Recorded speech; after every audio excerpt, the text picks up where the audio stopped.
नमस्कार। स्वागत है आपका सुनो कहानी में। आज की कहानी है अनोखा रोमांस। ये पहली बार है कि सुनो कहानी पे हम बाहर के लेखकों की कोई कहानी लेके आए हैं। इस कहानी के रचयिता हैं अंतोन चेखव। आप सभी ने कभी न कभी ये नाम तो सुना ही होगा। कहानी को आधुनिक और उसे साहित्य की सशक्त विद्या बनाने का काम जितना रूसी लेखक अंतोन चेखव ने किया है, उतना दुनिया के किसी अन्य लेखक ने शायद ही नहीं किया होगा, ऐसा माना जाता है। यहां दी जा रही कहानी हिंदी पाठकों के लिए एकदम नई है, तो कृपया सुनिएगा और बताइएगा कि क्या आगे आप और भी इनकी कहानियां सुनना चाहते हैं या नहीं सुनना चाहते। कमेंट का इंतजार रहेगा। तो चलिए कहानी की ओर चलते हैं। संगीतकार स्मिस्कोव नगर से राजकुमार बिबलोव के महल को जा रहा था, जहां एक सगाई के उपलक्ष्य में शाम को संगीत और नृत्य का कार्यक्रम रखा गया था। अब यहाँ पे नाम विदेशी रहेंगे और जगह भी विदेशी रहेगी। चमड़े के केस में अपना भीम का डबल बास बाजा बंद किए और पीठ पर लादे वो एक नदी के तट से गुजर रहा था। स्मिस्कोव ने सोचा, क्यों ना एक डुबकी लगा ली जाए। निर्वस्त्र हो वो शीतल जल में कूद पड़ा। वो बड़ी सुहावनी संध्या थी। स्मिस्कोव की कवित्वमय आत्मा वातावरण के साथ एक हो चुकी थी। अभी वो 100 कदम ही आगे तैरकर बढ़ा था कि उसका हृदय पुलकित हो उठा। तट की ढलान पर उसे एक अत्यंत सुंदर लड़की बैठी दिखाई दी। वो मछलियां पकड़ रही थी। उसने बदलती हुई भावनाओं में डूबी हुई अपनी सांस को रोक लिया। जब से उसने मानवता में विश्वास खो दिया था, यानी जब से उसकी प्रिय पत्नी उसके एक मित्र के साथ भाग गई थी, उसका हृदय खाली पड़ा था और वो लोगों से घृणा करने लगा था। किंतु अब उसे उस सो रही सुंदरी, यानी उसकी आंखें बंद थी, उसके कदमों में उसे अपनी इच्छा के विपरीत प्रेम जैसी किसी भावना का अनुभव हुआ। वो देर तक उस सुंदरी के रूप का पान करता रहा। अब काफी हो चुका। उसने एक लंबी सांस ली। विदा रे आकर्षक दृश्य, दावत में जाने का समय हो रहा है। और उस ओर अंतिम बार देखकर वो वहां से तैरकर हटना ही चाहता था कि उसे एक विचार सूझा।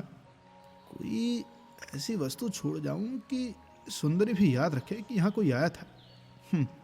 ऐसा करता हूं कि मैं बंसी के गुल्ले में कुछ अटका देता हूं। धीमे से स्मिस्कोव तैरकर तट पर पहुंचा।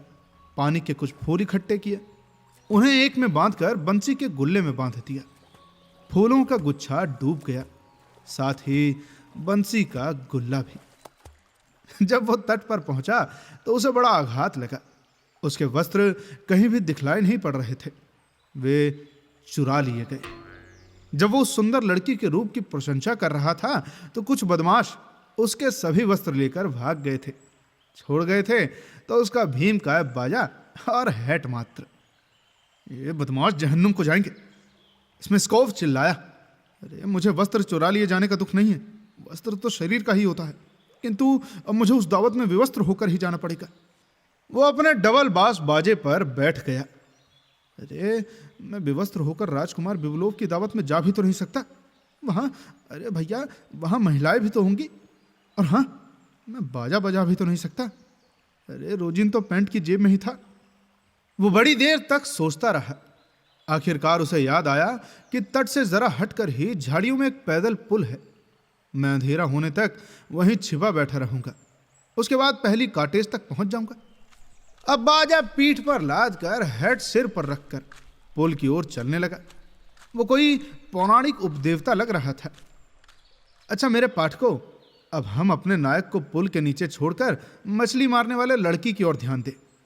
उसका क्या हुआ? हाँ तो भैया, आंखें खुलने पर जब उस सुंदरी ने बंसी के गुल्ले को पानी पर नहीं देखा तो उसने बंसी खींची। वो भारी लगी कटीली तार और गुल्ला दिखलाई नहीं पड़ रहे थे। स्मिस्कोव के पुष्प गुच्छ भारी होकर पानी की सतह के नीचे डूब गए थे। लगता है बड़ी मछलियां फंसी है, लड़की ने सोचा, अथवा कटीला तार कहीं किसी वस्तु में फंस गया है। जोर से खींचने पर भी गुल्ला ऊपर नहीं उठ पाया तो वो दुखी हो गई। अंततः बिना झिझक अपने वस्त्रों को उतारकर अपने सुंदर शरीर को उसने पानी के हवाले कर दिया। बड़ी कठिनाई से वो पुष्प गुच्छ को गुल्ले से अलग कर पाई और विजय की मुस्कान लिए पानी के बाहर निकली। किंतु दुर्भाग्य उसकी बाट देख रहा था। बदमाश जो स्मिस्कोव के वस्त्र ले भागे थे, उसके वस्त्र भी चुरा ले गए थे। हे भगवान, अब क्या करूं? उसकी आंखों से आंसुओं की अविरल धारा बहने लगी। कि मुझे ऐसी दशा में जाना होगा? नहीं, कभी नहीं। ऐसे जाने की अपेक्षा में मैं मृत्यु पसंद करूंगी। शाम होने तक मैं इंतजार करूंगी। उसके बाद वृद्धा अगाथा के पास जाकर उसे घर से वस्त्र लाने को कहूंगी। इस बीच में मैं अपने आप को पुल के पीछे छुपा लूंगी। नायिका दौड़कर पुल तक गई और घास के पीछे छिप गई। पुल के नीचे सरकते ही उसे एक रोएदार छाती वाला एक नग्न व्यक्ति दिखलाई पड़ा, जिसे देखते ही वो बेहोश हो गई। स्मिस्कोव भी घबरा गया। उसने उसे कोई जलपरी समझा। हो सकता है कि ये कोई मायाविनी हो जो मुझे छलने को आई हो, और उसे इसका विश्वास भी हो गया क्योंकि वो अपने को काफी आकर्षक मानता था। किंतु यदि ये कोई मानवी ही हो तो ऐसी हालत में क्यों है, वो भी यहां पुल के नीचे? और जब वो हतप्रभ सा खड़ा सोच रहा था, वो उसके करीब आ पहुंची। मुझे मुझे मारो नहीं, वो बुदबुदाई। मैं राजकुमारी बिबलोवा हूं, तुम्हें बड़ा इनाम मिलेगा। मैं नदी में से अपनी बंसी का कांटा छुड़ा रही थी कि कुछ चोर मेरे नए वस्त्र, जूते सब कुछ उठा ले गए। मैडम, स्मिस्कोव ने विनीत भाव से कहा, वो मेरे वस्त्र भी चुरा ले गए। अरे, मेरा रोजीन तक उन्होंने नहीं छोड़ा। थोड़ी देर के उपरांत वो पुनः बोला, मैडम, मेरे कारण आप अजीब स्थिति में पड़ गई हैं। किंतु जिस प्रकार ऐसी अवस्था में आप नहीं जा सकती, सो मैं भी तो नहीं जा सकता। मेरा सुझाव है कि आप मेरे भीम का बाजे के केस में लेटकर ढक्कन बंद कर लें। और इन शब्दों के साथ उसने बाजा केस में से निकाल दिया। सुंदरी केस में लेटकर उसकी नजरों से ओझल हो गई। स्मिस्कोव ने अपने आप को अपनी बुद्धिमानी पर बधाई दी। मैडम, अब आप मेरी दृष्टि से ओझल हैं। घबराने की तनिक भी आवश्यकता नहीं। अंधेरा होते ही मैं आपको आपके पिता के घर पहुंचा दूंगा। उसके बाद मैं बाजा लेने वापस आऊंगा। अंधेरा होते ही केस को बंद कर पीठ पर लाद कर स्मिस्कोव बिबलोव के महल की ओर चला। उसकी योजना थी कि वो पहली कॉटेज में पहुंचकर अपने लिए कोई वस्त्र मांग लेगा। हर बुराई के पीछे एक अच्छाई भी तो होती है। उसने सोचा, बिबलोव अवश्य ही मुझे पुरस्कृत करेंगे। उसने शेखी में आकर पूछा, किंतु तभी उसे लगा कि उसके सामने से अंधेरे में दो मानव आकृतियां चली आ रही हैं। उनके नजदीक आने पर उसने देखा कि वह कुछ पुलिंदे लिए हुए थे। बिजली किसी तेजी से उसे विचार आया कि हो न हो वे उसके वस्त्र चुराने वाले चोर ही हैं। बांस बाजे के केस को जमीन पर रखकर वो उनके पीछे भागा और चिल्लाया, अरे पकड़ो पकड़ो। उन दोनों ने जब देखा कि उनका पीछा किया जा रहा है तो निकल भागे। राजकुमारी ने कुछ देर तक भागने वाले कदमों की आवाज सुनी, पकड़ो की आवाज सुनी और सब कुछ शांत हो गया। स्मिस्कोव उनके पीछे भागता ही रहा। सुंदरी को उस केस के सड़क के पास के खेत में पड़ा रहना होता, किंतु भाग्य ने उसका साथ दिया। उस समय उसी सड़क से दो अन्य संगीतकार भी, जो स्मिस्कोव के मित्र थे, बिबलोव की दावत में जा रहे थे। केस से ठोकर लगते ही वे भौचक्के रह गए। ये तो बांस बाजा है, मुखोव बोला, किंतु ये तो अपने मित्र स्मिस्कोव का है यार, यहां कैसे आया? स्मिस्कोव किसी दुर्घटना का शिकार हो गया लगता है, या तो वो अधिक पी गया, अथवा हो सकता है डकैती का शिकार बना हो। खैर, जो भी हो, उसका बाजा हम साथ लेते चलते हैं। दूसरा मित्र बोला। उनमें से एक ने उसे पीठ पर लाद लिया। कुछ दूर जाकर वो बोला, यार कितना वजनदार है। राजकुमार बिबलोव के महल में पहुंचकर उन्होंने वो केस एक कोने में रख दिया और दावत में शरीक होने चले गए। हॉल में रोशनी जलाई जाने लगी। बीच में खड़ा हुआ एक रूपवान आकर्षक युवक लाकेच, जो दरबार में एक अधिकारी था और राजकुमारी का भावी पति था, काउंट स्कालिकोव से संगीत की चर्चा कर रहा था। आप जानते हैं काउंट, मेरी मुलाकात एक ऐसे वायलिन वादक से हुई थी जो जादू करता था। आप विश्वास नहीं करेंगे, वो मामूली बांस पर ऐसी धुन बजाता था कि क्या कहने। भाई, मुझे तो संदेह है। अरे यकीन मानिए, उसने उस पर लिस्ट राप्सोडी इसकी धुन बजाई थी। अरे भाई साहब, मैं तो मंत्रमुग्ध रह गया था। मैं उसके बगल वाले कमरे में रहता था, सो मैंने भी सीख लिया। मजाक कर रहे हो? अरे आप विश्वास नहीं कर रहे? लाकेश ने हंस कर कहा। तो चलिए आपको बजा कर सुनाता हूं।